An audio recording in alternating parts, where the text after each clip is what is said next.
There's a pretty one, Ulysses.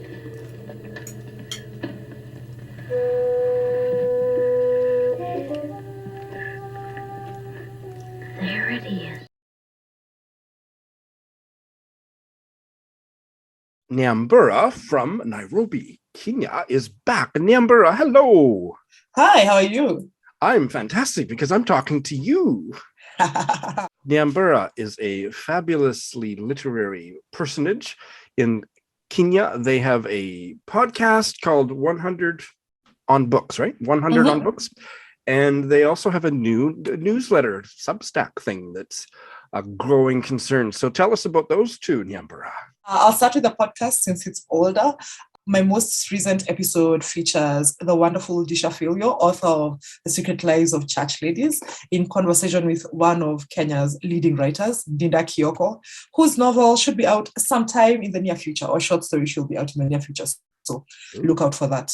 And then, the newsletter is called, I know you think this newsletter is about books, but it's a vibes newsletter that's actually about books. So what I do is talk about life and things that are happening through the lens of the books I'm reading or the books I have read and some of the literary ideas that are percolating in my head.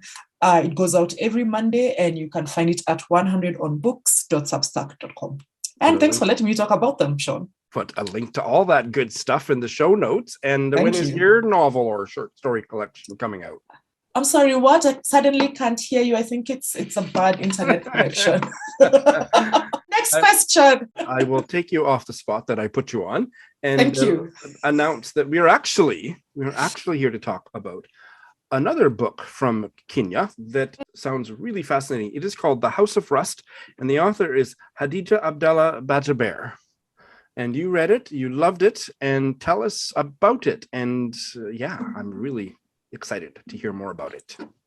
Well, I'll start off by saying I struggled with this book. And this is not to discourage anyone who wants to read this book. I struggled until about the 20% mark. This book was hard for me. And the reason, which is why I'm saying this, is that it starts off with a lot of magical realism. There's a not insignificant amount of magical realism. Now, if you're like me and you struggle with magical realism, I want you to know that.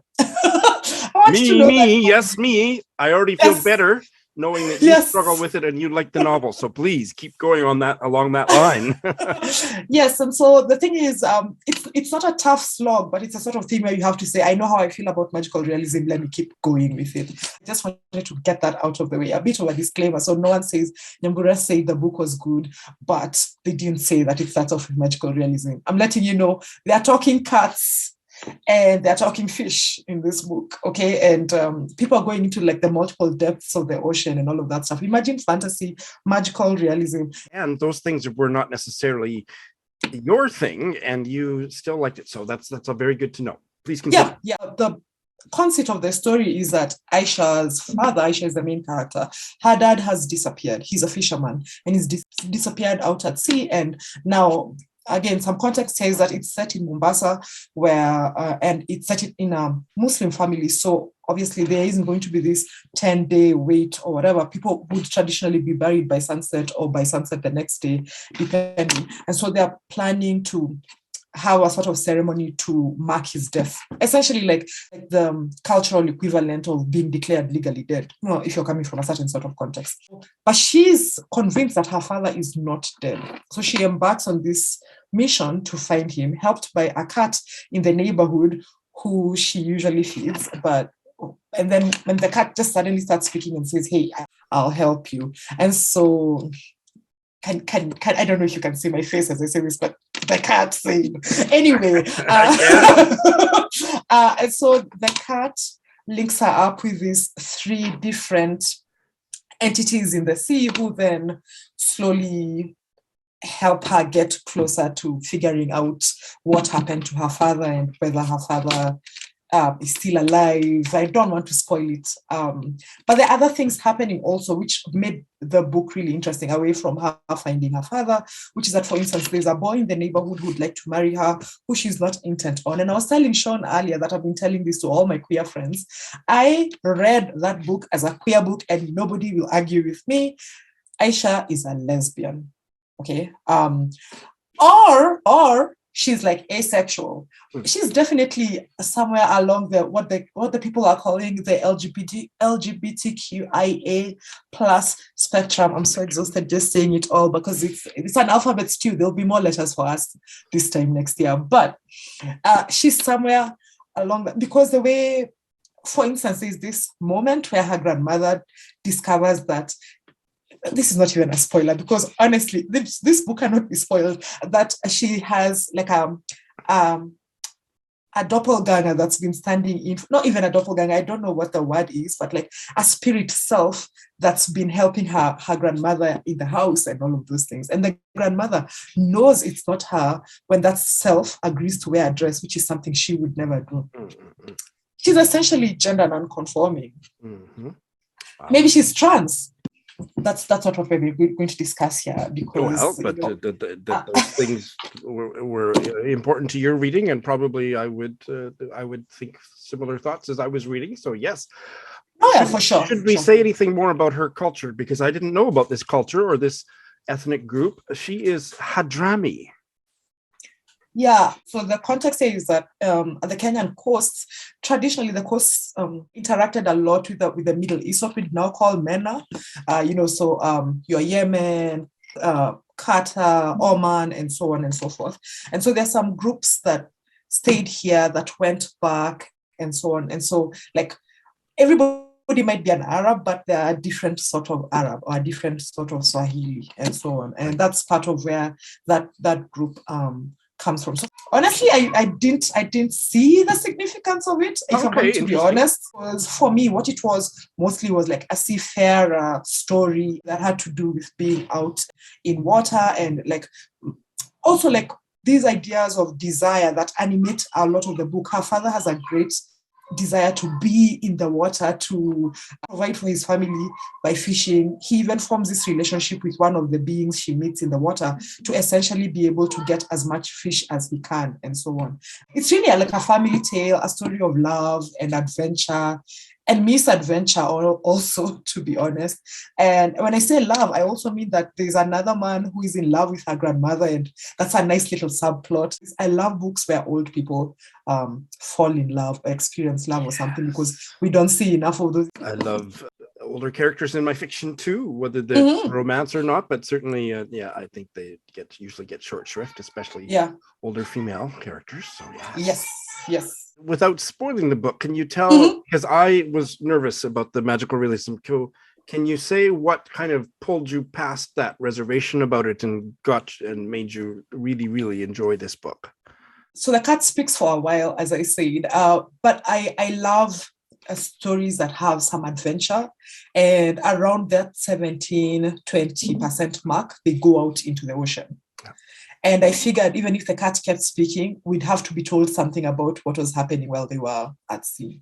And that kept me going. We've had a dearth, I'm going to be honest, of books coming out of this region.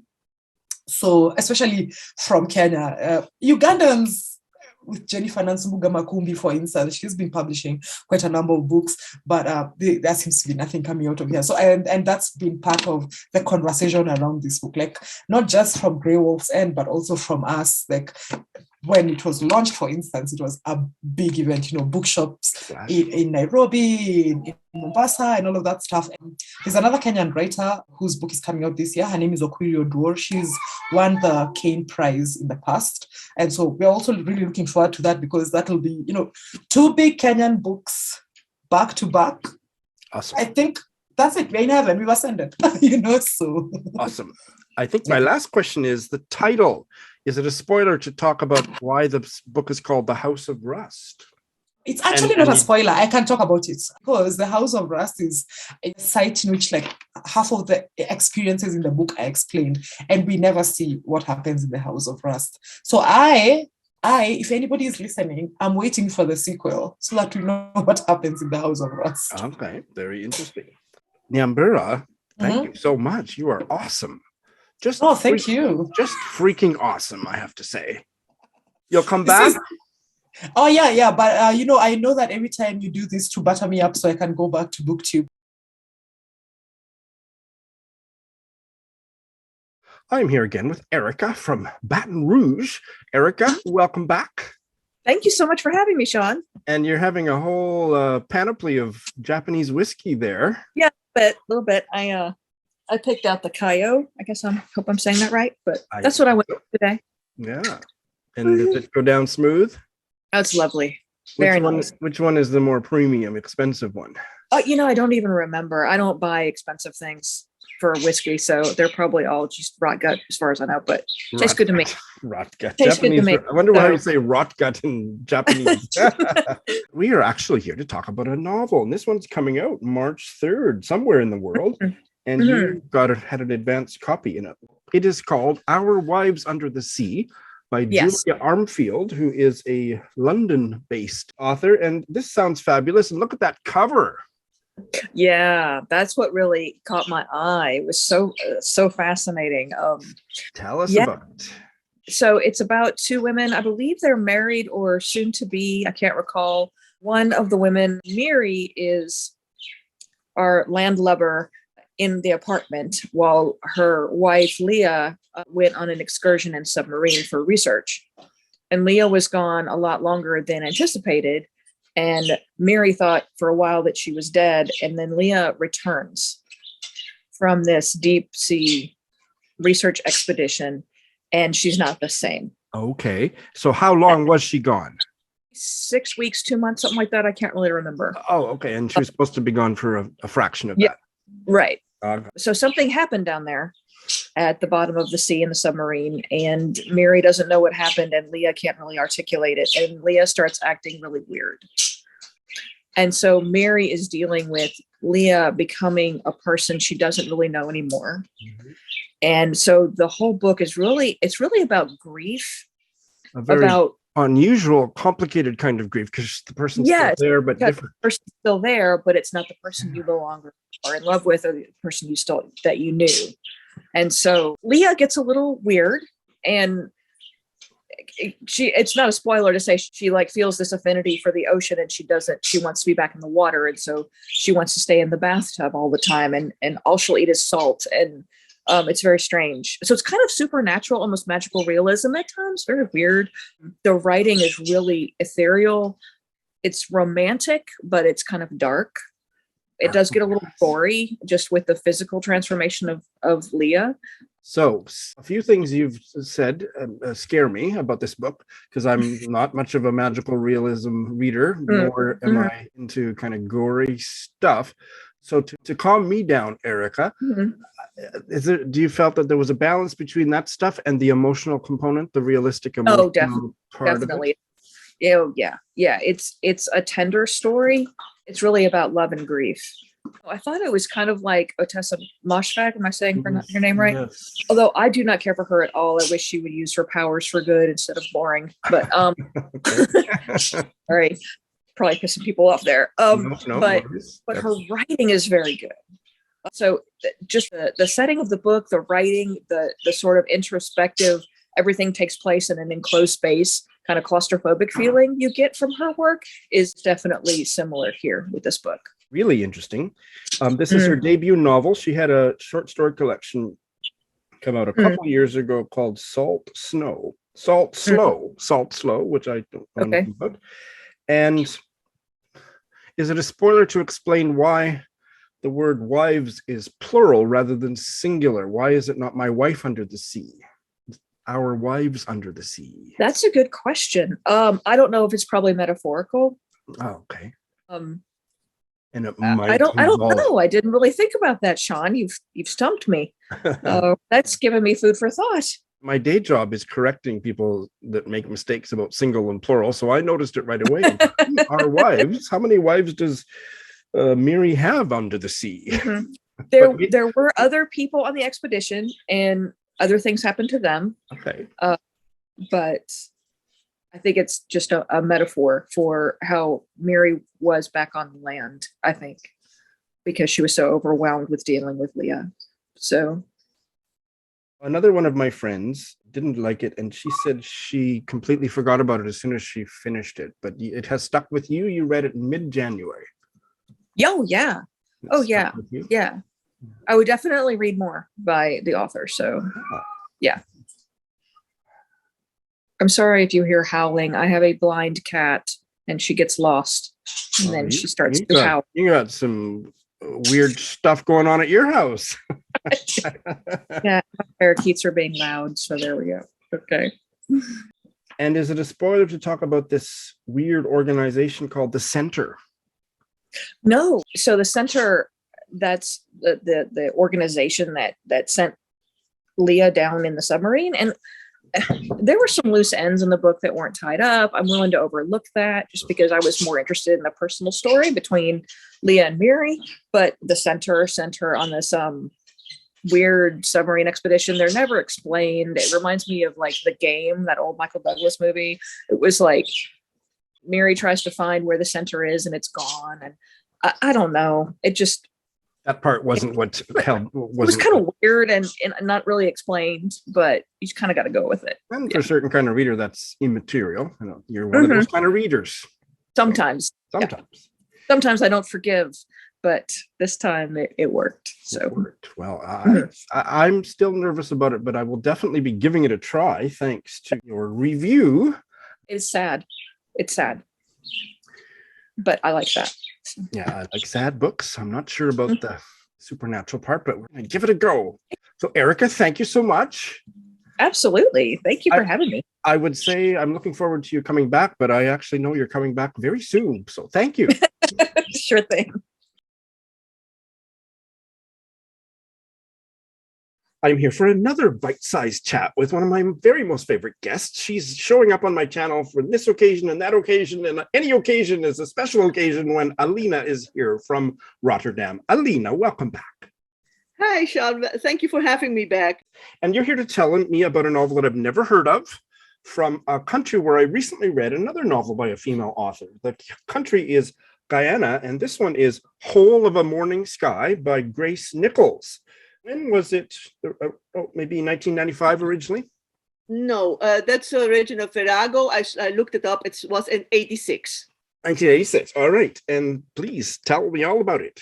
Okay, so I want to read more about other worlds than, just the standard British American literature.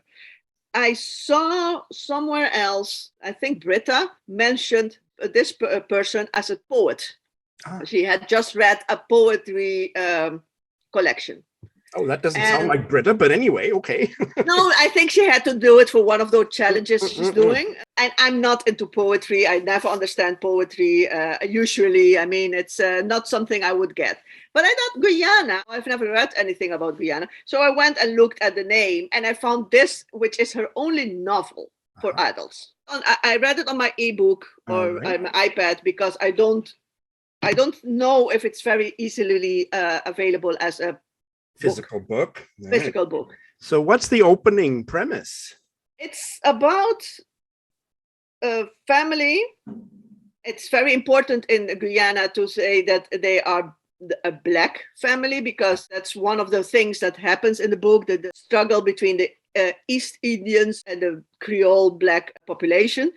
This is a family who lives at the beginning of it, are moving from the countryside to Georgetown, which is the biggest city in Guyana. The father was the head teacher of that village school and is going now on retirement and has decided that they will, for the family and for the children and so stuff, they're going to move to the city. And it's 1960, I guess. It's 1960. I think late 1950, maybe 59, 58. And, I think when they move, it's 1960.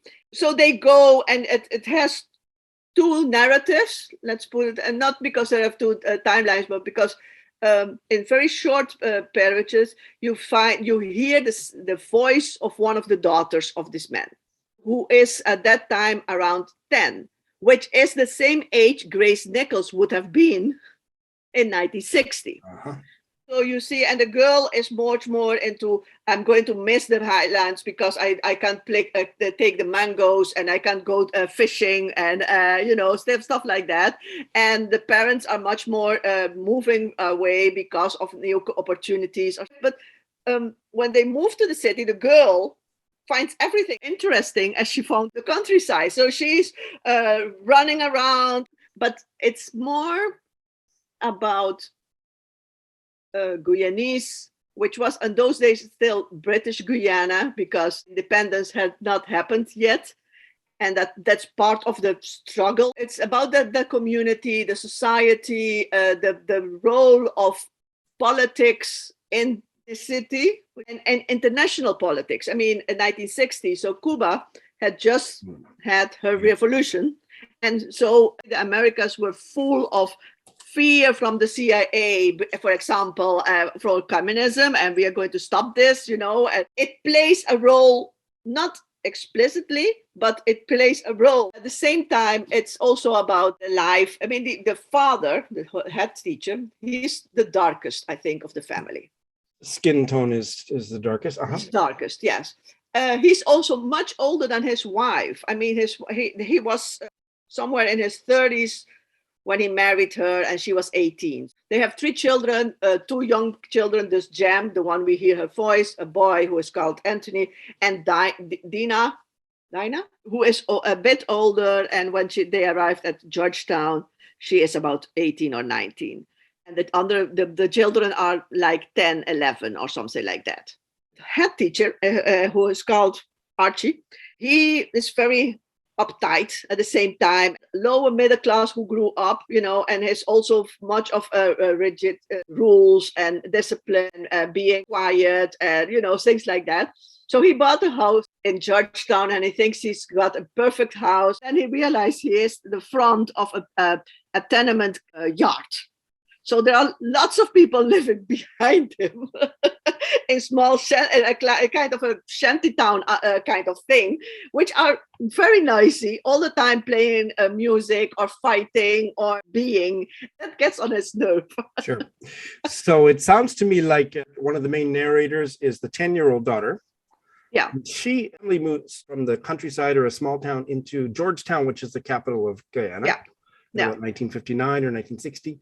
And she's 10, so it's like the perfect time for a kid to move because she took to it like a duck to water. Yeah, definitely. She was in her element. She made the transition like that. Yeah. For her, the transition was no problem. But in another sense, it was bad timing because there was all this political ferment that I think it sounds kind of ominous. And without spoiling anything, am I right that it's kind of like it's kind of a dangerous situation? It's kind of dangerous, but it's a riot and and fire and stuff like that.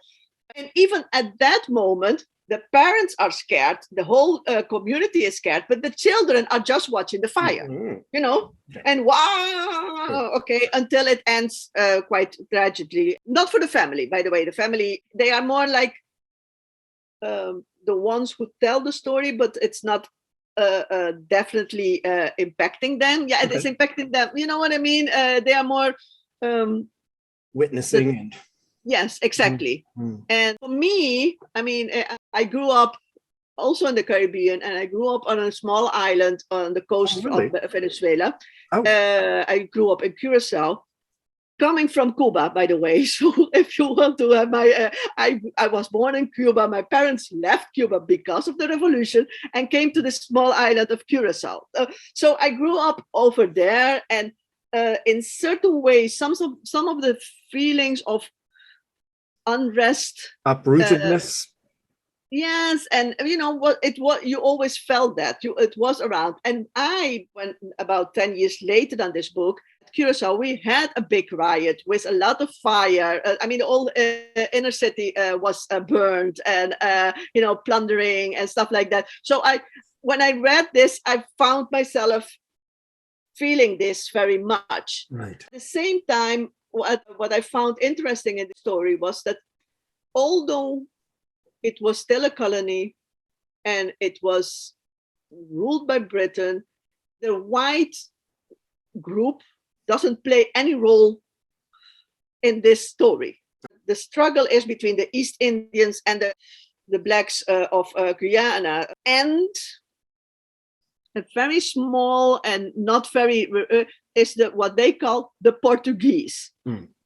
That they, not the British, not the Americans, which were all there. I mean, it was a very colonial and I think very rigid society. It was, in their eyes, more about those two groups which were trying to find a way of balancing and getting the place before the independence comes around. This is a delight to talk with you. You've sold me on the book. I'm going to get the ebook by hook or by crook, and I'm looking forward to you coming back again.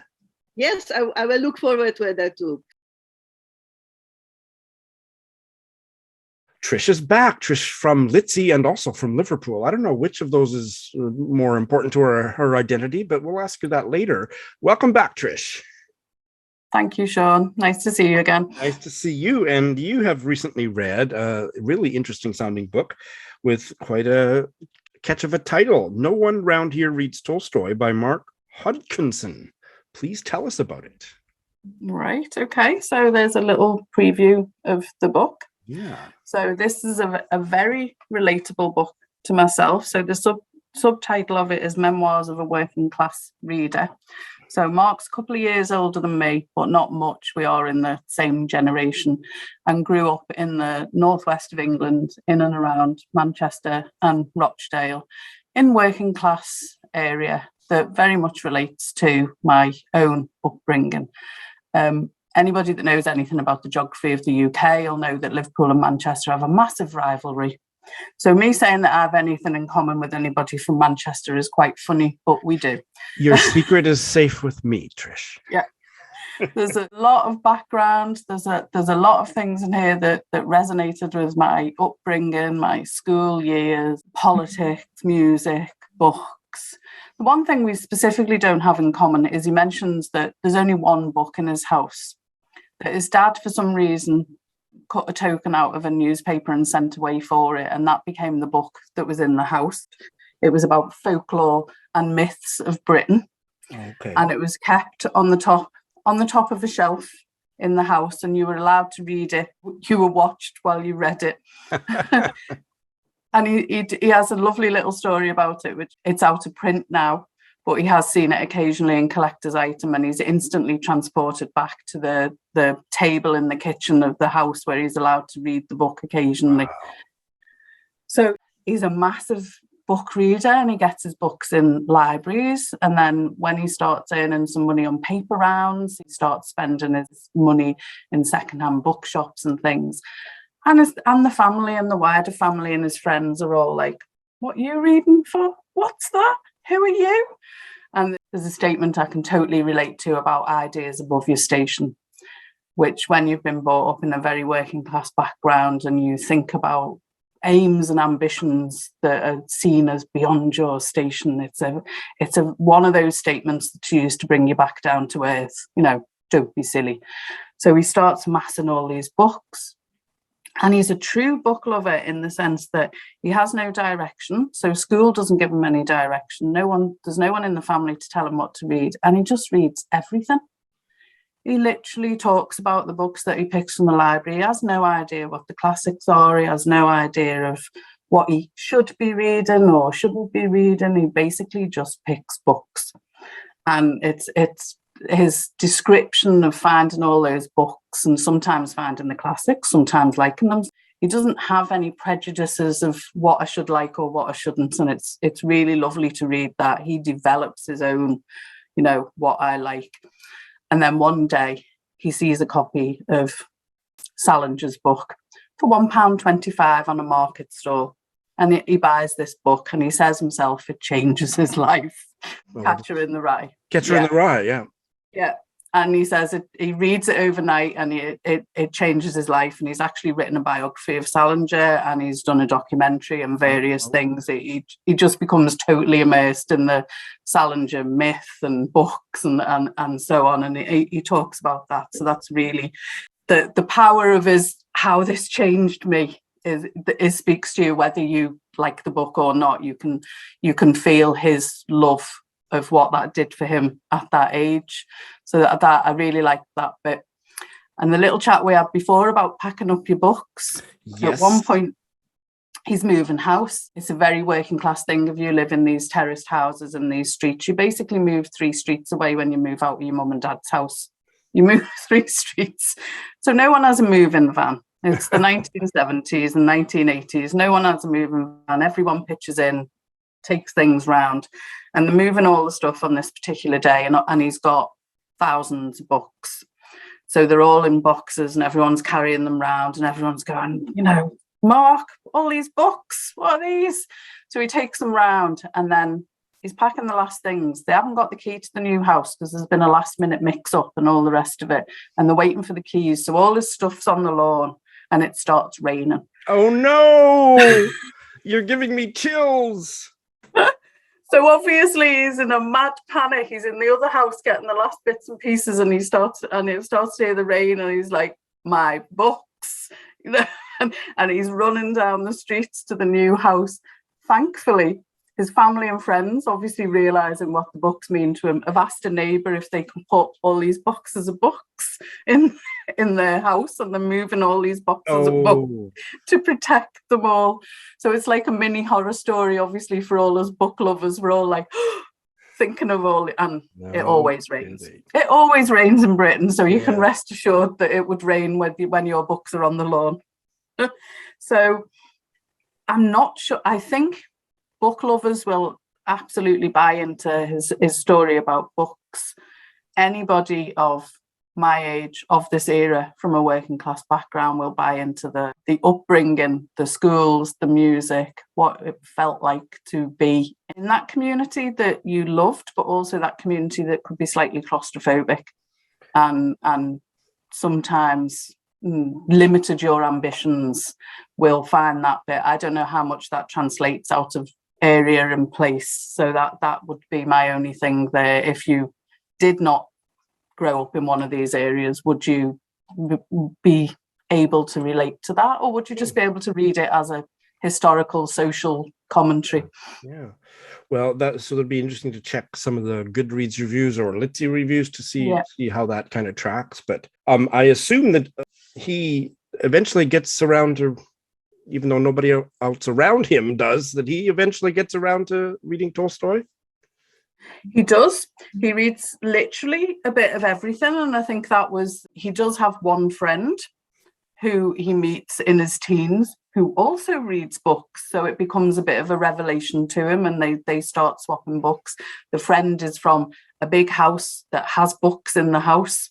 So it's the first time he walks into somebody's house where they have bookshelves and people read books as a norm, and that's quite a revelation. So they have that discussion, and he has all the classics because his parents have the classics, and it's a steady middle class background. And he reads the Tolstoy, but obviously the only person he can talk about it with is this other friend.